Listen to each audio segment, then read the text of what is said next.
this Russell Wilson news. He listed 4 teams that it sounds like he wants out of Seattle, and he's doing it in like kind of a polite milquetoasty vanilla way. Like, hi, I would really appreciate a trade. Let me when I read that, let me tell you what went off in my mind. And I almost went to walk to my wife to test this out. Honey, I love you. I want to be here. But if these 4 other women pop up, I'm out.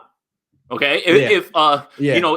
If Darlene down the street I'm committed. that I'm available, I'm out. But I'm committed, but if Darlene down the street, here's the list. Mary across town says, I'm out. Yeah. That's basically what that's. And I got a lead on both of them. Like, they texted me last night. I'm feeling pretty good about it. But you're my safety.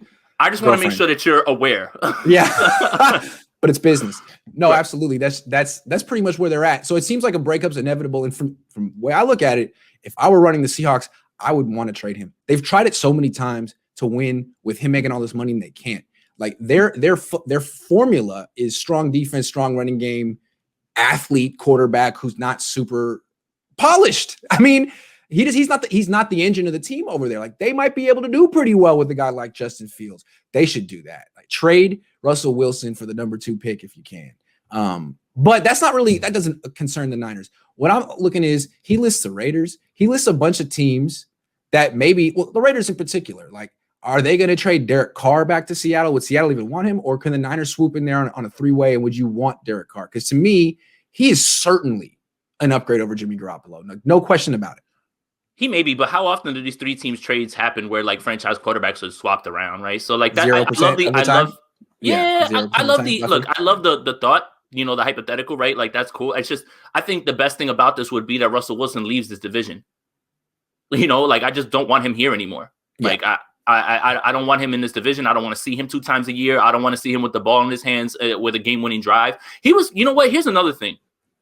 For as much blame as Russell Wilson is given to his offensive line, he has to own the way that he played the last 8 games. You had Rich Madrid on recently, right? And he just did a whole thread of showing Russell Wilson turning down open throws and running into sacks and running out of the pocket, and he was awful. Now, you want to blame that on Brian Schottenheimer? Be my guest. But there's a lot of things that he needs to take ownership of. That's why, if you notice, one of his linemen, right after he said that, tweeted like a facepalm emoji, because it's like, bro, if I block for you for 2 seconds, that's all you're going to get pretty much anywhere that you're going. You have to get rid of the ball. And Russell Wilson needs to own the fact that he just wasn't good down the stretch. As good as he was to start the season, that's how bad he was to end the season. To me, it looked like he was trying to play like he did when he was 25, 26, and he was discovering that he's no longer as quick as he used to be. He just can't make he can't make 3 or 4 guys miss in the backfield like he used to. So Russell Wilson doesn't take hits on scrambles. He takes hits in the pocket. Don't act like that. He doesn't feel that all the time, and he hasn't been hurt by them. So that's the thing, right? Like, for him to blame the offensive line, sure, you can in instances, but you got to own a lot of what you did this year too, because you were not good down the stretch. So do you think that he ends up getting traded this year to a team outside of the division and the Seahawks fall off? Yeah, for sure. Possible, right? we've said that this team is a 6-win team, 5-win team without Russell Wilson. And even as bad as he played, they still won games down the line. And that was because of him. Like, yeah, they'll go right in the tank. They'll immediately become the worst team in the division. Immediately.